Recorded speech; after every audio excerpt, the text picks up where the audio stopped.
It's already bigger than your penis. 18 mil.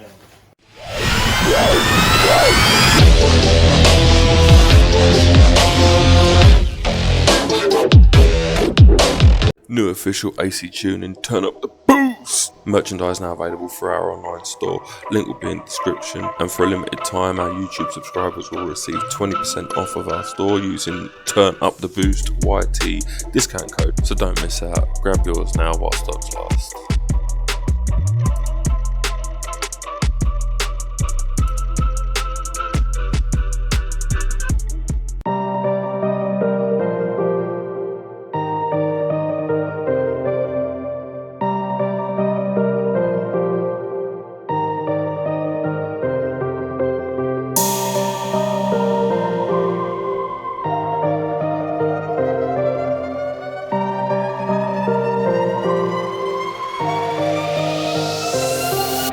Would you like a baguette?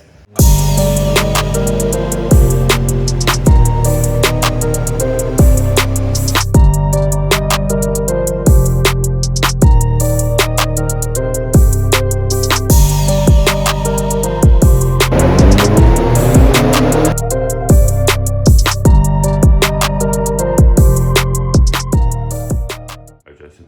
Hello. Hello. What is going on? What is this? Just got a couple of bits that are going on the Clio. Precision 46mm gate.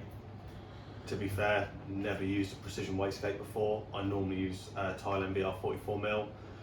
I have used TurboSmart Hypergate 45s in the past. Being really honest, against my better judgment, I've never really been a fan of TurboSmart products. Right. And I had a very bad experience where mine cracked pretty much all the way around the housing. So TurboSmart, not doing that anymore. But yes, I thought I'd try out the Precision, just purely to see what they're like. It looks a pretty well built. Yeah, I bit of mean, kit, to be fair, I've used their turbos before.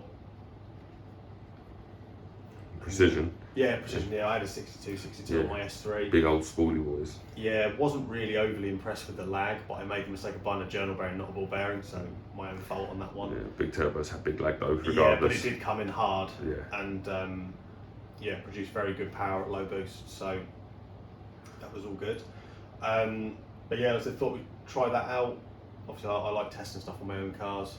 That way, if it, obviously if it's not great, customer's not bought a part that's trash. So Yeah, for sure. I've also got the turbo, which is a GTX 2867R ball bearing Gen 2 with a T51R compressor housing mod from Pulsar Turbos.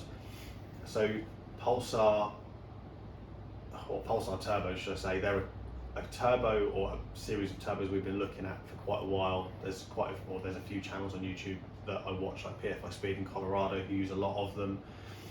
They tend to make very good power with them. They seem to be pretty reliable. Feedback wise, I think like all cheaper turbos, I've seen, to be fair, predominantly good stuff. I've seen a few people saying, I've had one lasted 2 weeks, but the overall impression I've had from Pulsar has been very, very good. So again, I thought I'd try one on my own car because we've got an MR2 build we'll be doing, and Pulsar's what I was looking to use on that, but obviously I wanted to test them out first. So basically we bought this unit from them. We recently became a dealer for them as well. Obviously pending how this goes, but yeah, really nice looking turbo. It is a nice looking turbo. Machine work looks really good. Hopefully she will do the business. Hopefully. Hopefully. What's the turbo capabilities, do you know? So I've been told this is good for about 450.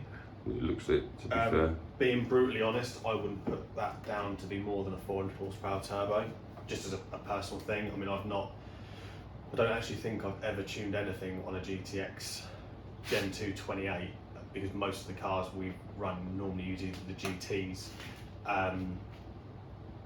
or when we're like GTX would be like 30s, 35, stuff like that.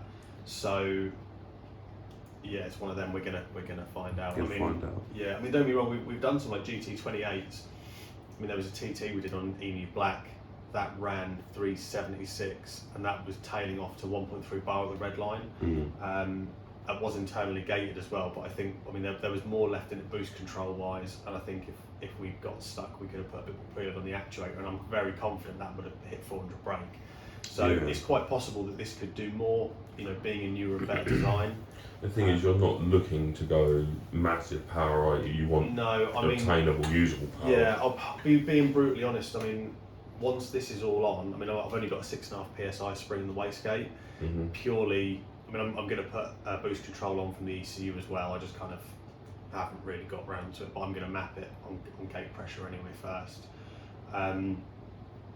But we're only looking to run, before the engine's built, probably no more than about 10 psi, and then once the engine is built, I'll probably be looking. I've been in debates of running like nearly 400 horsepower, 350. I'll probably see how the mood takes me and see how it drives once it's built. Once the engine's built, just send it to the moon. Yeah, but the thing is, it's all well and good doing like 370 brake for a dyno pull. It could drive terribly. Yeah, no, that's the reality. Why you need to have 450 brake. Yeah, but that's the reality. It's a small car. So well, the thing is, it's more tracker inside than anything anyway, isn't it? Yeah, so the thing is, if you've got that power and you're just going to spin it away, it's pointless. Yeah, the whole idea in the beginning with the Clio is they're not a fast car because of the power they have, but they are very fast around the corner. It's a chassis, yeah. So yeah, they're very very good platform handling wise. So the whole idea was to turbo it, make it a bit more powerful, just to make it a bit faster down the straights. But obviously, you start doing things and kind of go, oh well, I've come this far, I might go quite a bit further. Yeah. So that was the idea. I have actually got a GT28 here with a manifold for a Clio, but I got this. My brother at Woods Fab fabricates a lot of our turbo manifolds, so it was then I might as well let him do that and kind of get him involved with it, run this turbo so I can test that, test the wastegate all at the same time. And then it's kind of gone from 240 brake to, well, let's build an engine and kind of see where it goes. So yeah, I think a Clio 300, 350 brake would be interesting. Yeah, the thing, like I mentioned before, is the gearboxes aren't the best and they're known for braking in stock form, let alone boosted. So I've got to look at options there. I imagine there's a strengthening kit. Yeah, I'll be honest, I'm still trying to work out how far I actually want to go with it. It's, the turbo would dictate you kind of made some kind of decisions regarding that. Yeah, it's.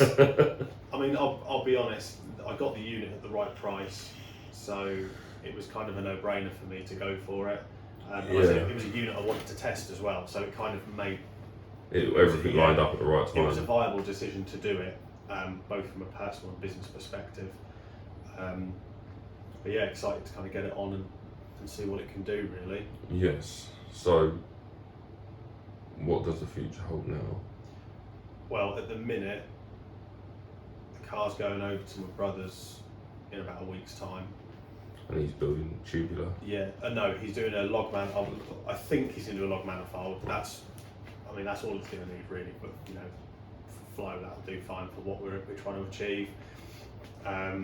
With the wastegate, downpipe with screamer pipe plumb back in, full intercooler system, and obviously an intake for it as well. There's like an induction pipe for it. That's kind of where we're at. I've got a set of 630 injectors I'm about to take to be flow tested and cleaned. Obviously if they're no good, I'll just replace them with a new set. But this, they've come from a turbo kit I bought for this, because I did this really arse about face. I actually bought a load of bits before I even bought the car. Sounds about right. Yeah, and there are more bits to show as well. There's a load of engine bits, clutch. There were bits we salvaged from the engine that I bought, which turned out to be, the block was scrapped, so there was quite a bit we salvaged that was, measured up okay and checked out. The head was rebuilt for us, which we'll leave all that to another video.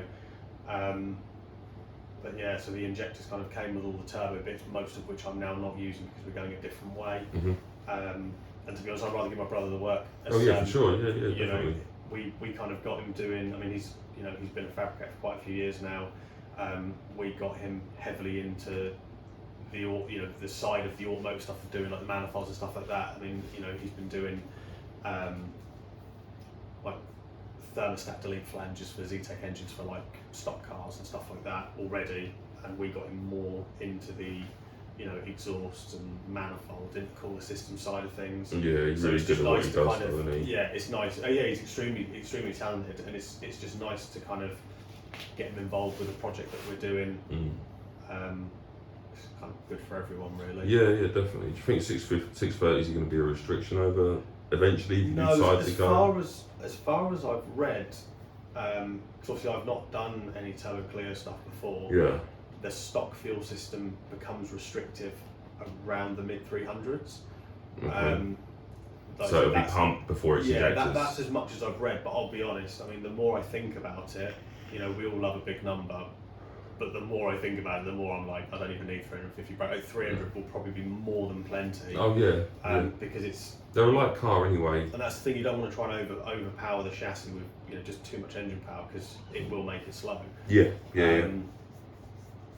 But yeah, I'll most likely do an uprated fuel pump at some point. I have actually got a Radium Engineering twin Warbro surge tank here, which is meant to be good for like nearly 1,000 horsepower, which is kind of overkill. Yeah, but overkill for the Clio. Yeah, but I have got it in a load of fittings and lines and inline filters and stuff. Probably do an intake Warbro for that, don't they? I'd imagine. Yeah, I mean, the thing is, I could probably get an intake Warbro that would be more than sufficient.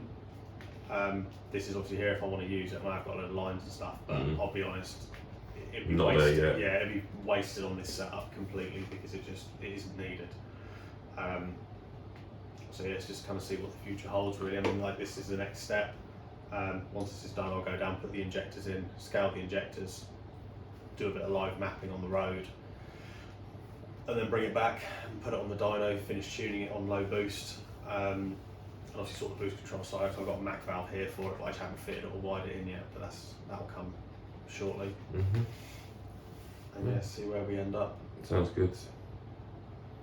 So yeah, progress is being made. Progress is being made. Yeah. It's not actually taking very long, to be fair. No, I mean, it's not taken too long, but obviously it's because this is one of my projects. It's trying to balance it around work, because obviously, you know, doing the customer stuff has to take priority. Yeah, for sure, definitely. So next thing is that, and that is going with the car. Yeah. To your brother. That's right. And then we should do mini films. Yeah. Awesome. Be many films and much swearing. Oh no, I don't doubt that for a second. Well, I'm involved. So. Yeah, exactly. Yeah, I'll do swear at you a lot. But no, it should be good. I'm actually really looking forward to it, and it's kind of, you know, my brother should maybe book the car in with him, which is a bit of a rarity because normally I can kind of get stuff done as and when I please. But you know, when I booked it with him, it was kind of I've got to wait like a month now. Yeah. But it's crept up really, really fast. And we've been hella busy, haven't we, as yeah, well? We've been absolutely crazy busy, working mad weeks, doing like 80-hour weeks. So yeah, trying to get this bit sort of tied up before it goes, and then yeah, hopefully there'll be some updates while he's got the car. Yeah, even if it's just a few pictures that we can throw in.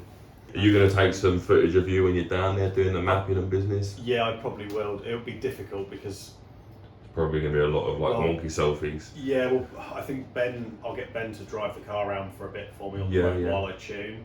I mean, it's literally going to be like, there's going to be no timing changes. It's literally going to be getting the fuel right. I don't know, I might do a bit of timing depending on how I feel, but it will literally be getting the injector scaled, and probably set like a 5 grand rev limiter, just so it's, you know, safe for the journey decent back. For me to get back, and then I'll put it on the dyno and actually tune. Yeah, well, you'll nurse it back anyway, won't you? You want to be doing any kind of real tuning on a dyno, completely controlled environment, isn't it? No, exactly. Awesome. So yeah, we'll see what the future brings.